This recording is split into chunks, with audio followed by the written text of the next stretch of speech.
मैं ये कह रही थी कि मोदी जी हमारे पापा की नौकरी ना छीने।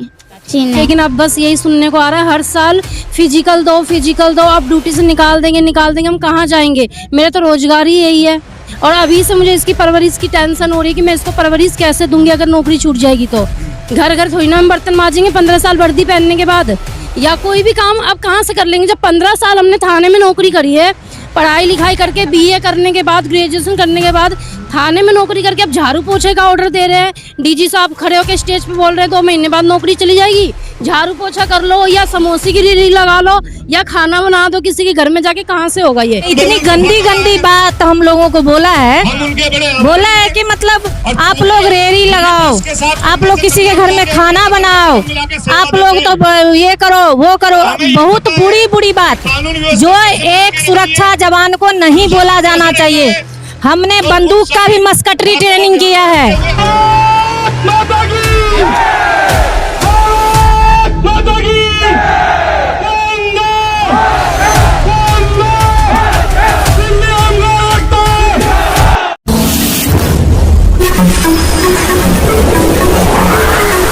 मैं एम नफीस रशीद, आप देख रहे हैं भारत न्यूज 247। लगातार भारत न्यूज 247 के माध्यम से मैंने होमगार्ड को कवर किया है। उस हर मुद्दे को जानने की कोशिश की है, बहुत कुछ छूट गया है, बार बार बता रहा हूं, पर मुद्दा सबसे बड़ा यही है कि रोजगार ना जाए होमगार्डों का। 8,500 की संख्या बताई जाती है। साथ ही साथ जो एक सूचना मिल रही है वो ये है कि इनके अधिकारी ने ये कह दिया है कि 31 मार्च से पहले अपनी तैयारी कर लो।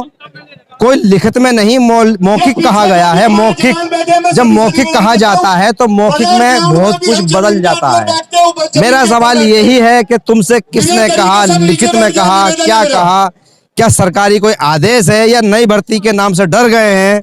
ये सभी बातें महिलाओं से भी पूछने की कोशिश करता हूँ।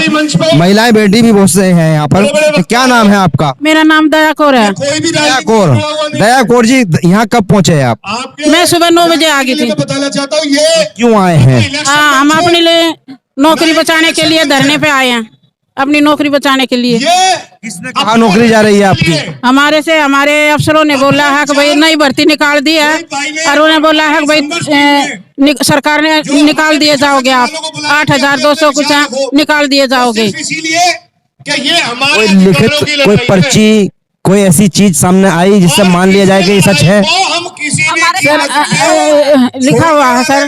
पे क्या लिखा है? हमारे कार्ड पे 31 मार्च लिखा हुआ है और हमारा डिपार्टमेंट कहता है कि ये आपका लास्ट है। रेनू भी तो हो सकता है, रेनू भी तो हो सकता है। वो साफ कह रहे हैं अपने लिए कोई भी रेहड़ी पटरी ढूंढ लीजिए, आपका लास्ट टाइम है। मेरी बात समझ में नहीं आ रही है कि पिछली बार भी 31 मार्च का ही कार्ड था। हाँ सुनिए, हमारे डीजी साहब ने जो हमारा 6 दिसंबर वाली परेड थी ना, जो हमारे एनुअल फंक्शन होता है उसमें पर्चा लेके इतनी गंदी गंदी बात हम लोगों को बोला है कि मतलब आप लोग रेडी लगाओ, आप लोग किसी के घर में खाना बनाओ, आप लोग तो ये करो वो करो।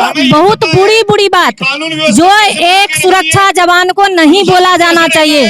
हमने बंदूक का भी मस्कटरी ट्रेनिंग किया है, गोलियां चलाने वाला मस्कटरी, जो सिर्फ डिफेंस में और दिल्ली पुलिस में सिखाई जाती है। हमने कोई भी ड्यूटी मिस नहीं किया, बड़े बड़े जगह पे ड्यूटी किया, 3-4 बार फिजिकल दे चुके हैं। कलेजा मुंह को आता है, कलेजा फटने लगता है फिजिकल देते टाइम, लेकिन हमने 1 मिनट की रिसेशन नहीं लिया। हाँ जी, लो कोई बात नहीं, अगर हम फिट नहीं रहेंगे हमें नौकरी नहीं मिलेगी। लेकिन इस बार जो डीजी साहब आए हैं हमारे, बहुत गंदे गंदे नाम से संबोधन किया जवानों को और लड़कियों को और महिलाओं को। जाओ बर्तन मांजो, जाओ खाना बनाओ, जाओ पकौड़ियाँ बनाओ बाजार में।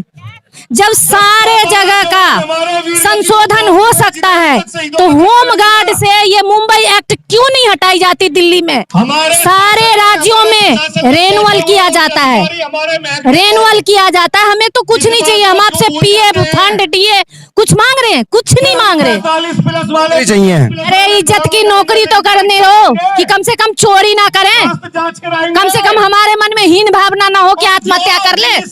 कौन किसको खाना देता है? ये जो है ना, ये वो लोग सुन लें अच्छी तरह से, जो ये दावा करते हैं कि हम सबके साथ हैं, सबका साथ सबका विकास।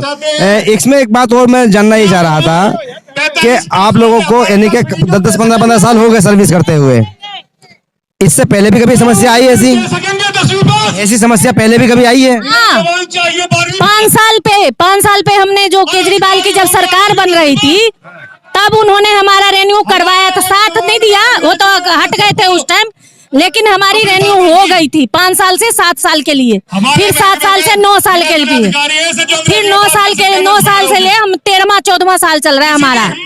तो मैं ये चाहती हूँ ये एक्ट क्यों नहीं हटाते। मैं और भी बात करता हूँ, काफी महिलाएं यहाँ पर मौजूद हैं, ये देख रहे हैं सबके सब। मैं इनसे यही जानने की कोशिश करता हूँ, क्या नाम है? इधर कब से ड्यूटी कर रहे हैं आप? 14 साल हो गए, 14 साल। 14 साल ड्यूटी में कभी दोबारा भी ऐसा आया सुनने को कि पहले हटाया जा रहा था, या अब के पहली बार हो रहा? सर हर साल होता है हमारे साथ। तो सीता ने तो एक बार अग्नि परीक्षा दी थी, तो हर साल ही फिजिकल दो अग्नि परीक्षा देनी पड़ रही है, हमेशा ही देनी पड़ती है। तो और ये किसने कहा है कि आपको हटाया जा रहा है? सर हमारे अफसर बोल रहे हैं, वैकेंसी निकाल दी नहीं, हम लोगों से बोलते हैं परेड में भरो, नहीं भरती। आपका? मेरा नाम यशोदा। यशोदा, मुझे आप ये बताओ साफ साफ, आप अपने मैं मुंह से आपको कुछ भी बोल दूं, यकीन कर लोगे आप? झंडे आप यहीं पर यकीन तो नहीं करेंगे सर, लेकिन निकाला हुआ है प्रोस्पेक्टर पूरा, सब आंखों के सामने, ऑनलाइन देखिए आप, रिजाइन करो, भर्ती भरो। लगातार मैं महिलाओं से बात कर रहा हूं, इसी के बीच में ये भी देख रहा हूं कि किस तरह महिलाएं अपने छोटे छोटे बच्चों को लेके आई हैं। महिलाएं कौन? आम महिलाएं नहीं, होमगार्ड महिलाएं। और कुछ तो मैंने ऐसा भी देखा, उनको मैं कैमरे में शूट नहीं कर पाया क्योंकि प्रोटेस्ट होता है या धरना होता है तो बड़ा प्रोग्राम हो जाता है, हम सब कुछ कवर नहीं कर पाते हैं, यानी कि हबड़ दबड़ ज्यादा होती है, आपे दापे को लोग हो जाते हैं। और कुछ लोग अपनी यानी कि अपने फैमिलियों को लेकर आए थे जो होमगार्ड नहीं है, पर उनकी तनख्वाह से गुजारा उनका होता है। सबको एहसास है इस बात का कि परिवार मौजूद है। ये एक बच्ची है जिसको मैं सुन रहा था, मंच पे थी और मंच से कुछ कह रही थी। क्या कह रही थी आप? क्या नाम है? पहले आप नाम बताइए अपना। मेरा नाम सिमरन है। सिमरन क्या कह रही थी मंच से आप? मैं ये कह रही थी कि मोदी जी हमारे पापा की नौकरी ना छीने। किसने कहा नौकरी मोदी जी छीन रहे हैं आप? किसने कहा पापा की नौकरी आपके मोदी जी छीन रहे हैं? केजरीवाल ने कहा? हाँ। चलिए, बच्चे हैं जिस इतना नहीं जानते हैं, पर तुम्हें ये डर लग रहा है कि पापा की नौकरी जा रही है? हाँ। कब से पापा काम करते हैं होमगार्ड में? 15 साल में। 15 साल से हैं? तो आप तो 15 साल की हो भी नहीं, आपके पैदा होने से पहले ही हैं? 15 साल का मेरा भाई है। 15 साल का भाई है। तुम कितने साल की हो? मैं 11 साल। चलिए, मंच पे थी बच्ची और बोल रही थी, अपील कर रही थी कि भाई किसी तरह से भी मेरे पापा की नौकरी ना जाए। ये छोटा सा है, ये भी बड़ा उछाला कूदा जा रहा था, सब इसको उछाल रहे थे। और इस तरह के बहुत से बच्चे यहाँ पे फैमिली सहित आए थे। ये आपका बच्चा है? यस सर, मेरा पहला बेटा है। अभी मैंने लेट शादी की थी, नौकरी 2011 में भर्ती हुई थी मैं, और अब मैं गिटोरनी थाने में ड्यूटी कर रही हूँ। लेकिन अब बस यही सुनने को आ रहा है हर साल फिजिकल दो, आप ड्यूटी से निकाल देंगे, हम कहाँ जाएंगे। मेरा तो रोजगार ही यही है, और अभी से मुझे इसकी परवरिश की टेंशन हो रही है कि मैं इसको परवरिश कैसे दूंगी अगर नौकरी छूट जाएगी तो। घर घर थोड़ी ना हम बर्तन मांजेंगे 15 साल वर्दी पहनने के बाद, या कोई भी काम अब कहाँ से कर लेंगे। जब 15 साल हमने थाने में नौकरी करी है, पढ़ाई लिखाई करके BA करने के बाद, ग्रेजुएशन करने के बाद थाने में नौकरी करके अब झाड़ू पोछे का ऑर्डर दे रहे हैं। DG साहब खड़े होकर स्टेज पे बोल रहे हैं 2 महीने बाद नौकरी चली जाएगी। झाड़ू पोछा कर लो या समोसे की रेडी लगा लो या खाना बना दो किसी के घर में जाके, कहाँ से होगा ये। इतने छोटे बच्चों को लेके तो मैं नौकरी कर रही हूँ। बहुत समस्या है, टेंशन तो होती है रोज रोज। कितना मुस्कुरा रहा है ये। कुल मिला के बात ये, आप भी होमगार्ड ही हैं? नहीं, मेरे हस्बैंड है। हाँ जी, विद फैमिली सहित आए हैं धरना देने? जी बिल्कुल आए हैं। हमें चिंता हो रही है, बच्चों के पेपर भी हैं और घर में इतनी तनाव हो गया। हमारे 2 महीने कह रहे हैं कि नौकरी के रह रहे हैं, अब कहाँ जाऊँ, कहाँ ढूंढूं। हमारे घर में बहुत डिप्रेशन हो चुका है इस चीज से। दिया जाए बिल्कुल, बताओ अब तनख्वाह नहीं रहेगी तो कैसे घर खर्चा चलेगा। मैं तो घर में रहती हूँ, कोई नौकरी। आपके पति को होमगार्ड? हाँ, 15 साल हो चुके हैं। लेकिन ये है कि ये था कि 2-2 साल में बढ़ती थी, 1-1 साल 2-2 साल। हमने कभी कुछ नहीं कहा, चलो कोई नहीं, चल रहा काम है ना। जैसे भी देश में कोरोना काल में भी ड्यूटी करते थे, हमें पता नहीं सुबह जा रहे शाम को वापसी आएंगे कि नहीं आएंगे। बीमारी इतना टच हो जाती थी, फिर भी हमने देश को दिया। अब देश हमारे लिए क्या कर रहा है ये देखो ना आप। मोदी राज आया तो कुछ कम से कम देखो, राम राज आया तो राम राज ये तो देखे कि अब क्या करें। छोटे छोटे बच्चों की जिंदगी का भविष्य का सवाल है, नौकरी चली जाएगी, इनका फ्यूचर का क्या है? आपने अपना पति समाज को दिया और सरकार को दिया। हम तो ये जाने कि अब ये नए साल पे इस पे नई दिल्ली, इस पे क्या कहते हैं, हाँ, इसमें जो ये झंडा फहराया था इसमें इंडिया गेट पे, है ना, मोदी जी ने तो हमारे पति को इनाम मिलेगा, मेडल। जनवरी को कोरोना में इतना सेवा करिए, अब देखो ये इनाम मिल रहा है कि नौकरी में ये चाह रहे थे कि इनको सम्मान मिलेगा, पर यहाँ तो उल्टा हो गया। सेवा करिए, धूप में बारिश में कोरोना काल में भी ये हुआ है, अब देखो ये इनाम मिला। बच्चों को बताओ देश के लिए कैसी वो भावना होगी। तो नहीं मिला, ये एक होमगार्ड की पत्नी का कहना है। नौकरी जाने का डर और यानी कि सता रहा है। परिवार चलाएंगे कैसे, बच्चों की फीस कैसे भरेंगे, पेपर दे रहे हैं, पेपर कैसे पूरे होंगे, ये एक महिला का डर होता ही है। उसका खास करके जो गृहिणी होती है, पति की सैलरी पर पूरा गुजारा करती है और ये उम्मीद करती है कि पति तनख्वाह लेके आएगा, मैं पूरा महीना खर्चा चलाऊंगी। पर जब उसको ये मालूम हो जाए कि उसके पति की नौकरी जाने वाली है तो वो बेचारी क्या करे, जंतर मंतर धरने पे ही आएगी। अब सवाल उन लोगों से भी है जो मेरी वीडियो देख रहे हैं और वीडियो को देखने के बाद में भी एहसास नहीं हो रहा है कि भाई अधिकारी करें तो करें क्या।